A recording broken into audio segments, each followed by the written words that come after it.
Olá, nesse vídeo vamos tratar da força de trabalho, essa mercadoria singular que Marx define como o conjunto das faculdades físicas e espirituais que existem no corpo, na personalidade viva de um homem e que ele põe em movimento sempre que produz valores de uso. Que isso seja mercadoria, portanto que exista um mercado de trabalho, é algo que não sucedeu em toda a época histórica humana. Claro que sempre que houve dinheiro, era possível pagar serviços de pessoas por dinheiro, e essa relação esteve presente. Mas que a relação básica da produção social inteira, né, seja baseada na contratação de indivíduos absolutamente livres e despossuídos, é algo que emergiu na história na Idade Moderna. Então, paralelamente à transformação do dinheiro em capital, no sentido do capital produtivo moderno, ocorreu também a transformação da força de trabalho em mercadoria. A condição do trabalhador livre é dupla, no sentido de que não há impedimentos legais ou obrigações para a sua movimentação, ele dispõe livremente da sua pessoa, portanto, são donos da sua própria capacidade de trabalho ou força de trabalho e negociam com os proprietários dos meios de produção numa condição ideal de igualdade jurídica na troca. Só que justamente esses trabalhadores estão também livres dessa propriedade de meios de trabalho e de subsistência. Como eles foram livrados disso, tá, é algo que vamos ainda comentar. Mas eles não estão anexados à terra como servos ou escravos. Tá? Eles também não dispõem de terra própria. Portanto, existe uma separação clara aqui e a referência a duas classes sociais, tá? Separando os produtores diretos dos meios de produção. Segundo Marx, essa separação é o fundamento absoluto do modo de produção capitalista. Então, os trabalhadores vendem a sua capacidade de trabalhar.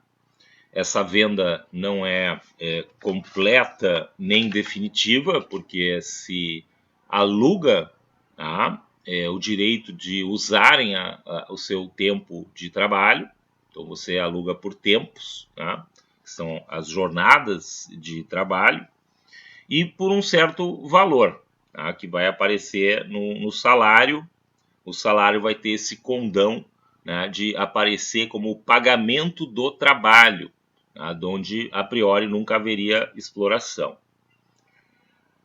Mas o Marx vai supor que o trabalhador recebe no salário um valor que corresponde ao valor da força de trabalho. E ele se define como o valor de um conjunto de bens, ou uma cesta de consumo, que atende às necessidades básicas do trabalhador, ele permite repor a força de trabalho ao longo do tempo, portanto, tem uma provisão implícita para a família do trabalhador. E qual padrão de vida vai estar associado a essa cesta de consumo é um dado histórico. Tá? Depende de reconhecimento social, cultural, tá? Do que é o padrão de vida aceito, né? E que se estabelece como o padrão da classe trabalhadora, que não é fixo no tempo, há períodos de deterioração, como foi o século XIX. Então, se essa força de trabalho é mais barata ou mais cara, depende de lutas sociais. Tá? O trabalhador, em geral, vai estar numa posição de buscar defender a sua mercadoria. Então, é uma mercadoria em cujo valor está um elemento moral e histórico. Tá? Esse valor tem que ser compatível com a habilidade, destreza, a formação educacional do trabalhador. Então, tudo isso requer dispêndio de trabalho para formar e vai repercutir no valor da força de trabalho.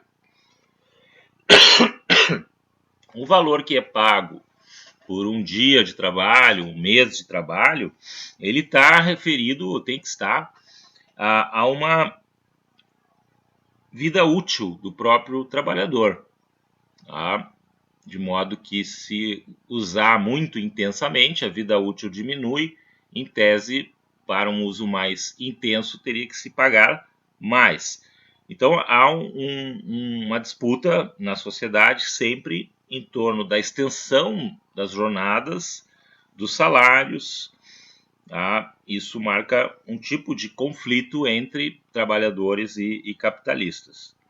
Nós poderíamos definir, então, os salários, ou melhor, o valor da força de trabalho, como equivalente a uma soma de meios de subsistência, alguns com uso diário, outros semanal, mensal, de modo que eu poderia compor aí um valor anual, né, e dividindo pelo número de dias, ter um valor diário da força de trabalho. O preço ou salário que se paga, ele pode estar abaixo ou acima do valor, isso depende de condições de mercado. É claro que, se o salário é pago abaixo do valor, a mercadoria não se reproduz de maneira normal, mas sim de maneira atrofiada, né? Porque justamente o valor é o que permite recompor e manter o padrão da força de trabalho. Se pagar salários abaixo, vai dilapidar a força de trabalho, o que pode ser um problema ou não, dependendo do montante de população disponível que possa ser gasta. É claro que, se o salário ficar acima do valor da força de trabalho, o trabalhador também poderá ir além da mera reprodução do seu padrão histórico e adquirir novos bens ou fazer um pecúlio para a velhice. O fato é que, para o trabalhador, a venda da força de trabalho é uma necessidade. Ele tem que vender, porque é a forma que tem de acessar recursos, tá? De ter dinheiro, e ele é livre para vender. O que constitui um progresso em relação à condição de um servo ou do escravo. E ser assalariado pode ser, inclusive, melhor do que ser um trabalhador por conta própria, dependendo das condições. Com a venda da força de trabalho, o valor dela é realizado, tá? E o trabalhador pode usar o recurso para se manter, e aí manter o valor de uso da sua força de trabalho em prontidão. Tá? Nas condições em que o trabalhador se encontra, ou seja, despossuído, pior seria não ser explorado e não ter ocupação nem renda. Aqui o Marx assinala que o dinheiro que é pago pela força de trabalho, ele não atua como meio de compra, mas como meio de pagamento, porque, em geral, a mercadoria é entregue antes. O trabalhador primeiro trabalha, depois recebe, então ele adianta para o capitalista o seu trabalho para receber depois. E aqui eu gostaria de destacar as peculiaridades da força de trabalho como mercadoria, fazendo um contraste com um arado. Tá? 5 aspectos, sendo 3 exclusivos da mercadoria força de trabalho. Primeiro aspecto exclusivo: a força de trabalho é fonte de valor, na medida em que o seu consumo é trabalho vivo, criador de valor. O valor de uso dela, portanto, é trabalho, cria valor. E o arado? O arado entra na produção com certo valor e ele vai ser útil por um tempão. Ao longo desse tempão, o valor dele, assim como o valor de uso, vai. O valor de uso pelo uso. E aí, junto, o valor se dissipa. Mas não por nada, tá? Porque eu posso considerar que os produtos contêm o valor do arado. Mas o arado em si não agregou um valor novo, tá? Senão o valor que já tinha. Claro que com o arado eu consigo mais produto físico. Mas se a técnica é com arado, né, não é o fato de usá-lo que vai conferir maior valor à produção, ainda que eu possa ter mais produtos. Então, só a força de trabalho no seu uso cria valor, porque o seu uso é trabalho. Segunda peculiaridade é que, já vimos, né, a mercadoria é alienada de modo parcial, não completo nem definitivo, senão um trabalhador se entrega inteiro, ele vira escravo, né? Mas isso é comum com outras mercadorias, como num sistema de leasing. O arado, por exemplo, poderia estar sendo alugado. Terceiro aspecto é que já vimos também, o trabalhador entrega antes, recebe depois. E isso pode ser com vários tipos de mercadorias. Quarto aspecto, esse exclusivo da força de trabalho, ela não é um produto, é um ser vivo. Tá? Não temos ainda fábricas de androides, tá, que vão trabalhar no lugar das pessoas. Então ainda é um ser vivo e parece que se criarem androides eles também vão querer ter livre-arbítrio. O arado com certeza é um produto.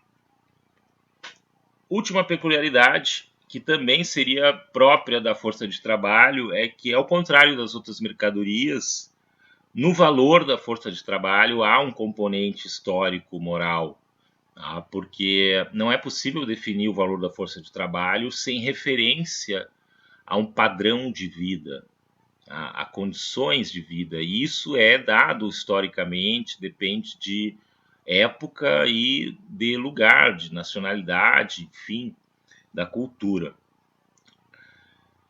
Indo adiante, considerando aqui a jornada de trabalho, a jornada de trabalho é um período de trabalho inteiro, que durante toda a sua extensão cria valor, e parte desse tempo vai criar um valor equivalente ao salário, se nós estamos falando aqui em dia, né? Então é o equivalente do salário diário, mas a jornada tem que ser maior que esse tempo de trabalho necessário para recriar o valor do salário. A jornada de trabalho sempre tem um tempo de trabalho excedente e é dentro dele que se cria a mais-valia, que justamente é um valor a mais em relação ao valor do salário.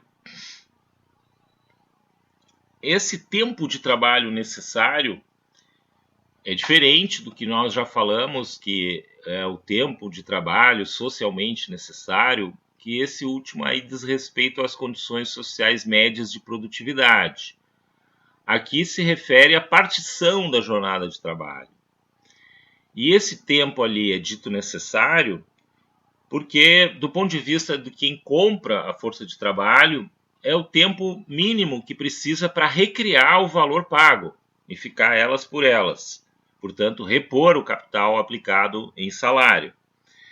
E seria também, dadas as demais circunstâncias iguais, né, um tempo em que o próprio trabalhador, se trabalhasse por conta própria, necessariamente precisaria para criar o valor da sua reprodução, o seu sustento. Por isso chamado tempo de trabalho necessário. O que vai além é o trabalho excedente. E nós vamos ter uma disputa em torno da extensão da jornada, até que ela venha a ser legalmente definida, mas isso levou muito tempo.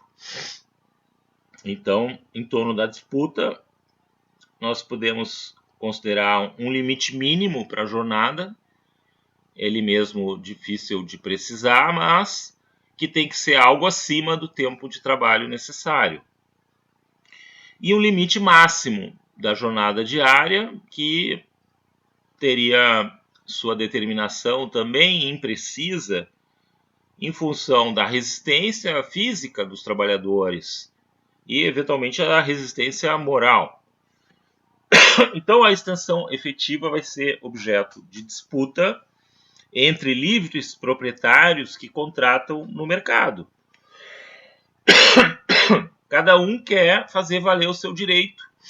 O capitalista, como comprador, quer desfrutar ao máximo da sua mercadoria, e o vendedor, na medida em que não há a priori uma extensão definida, o vendedor quer preservar a sua mercadoria. Tá? Se for usar mais horas, pagar mais, porque daqui a pouco a vida útil completa vai ser menor, né? Então há uma disputa de direitos iguais, né? Direitos mercantis iguais, e quando há direitos iguais, o que vale, o que define é a força.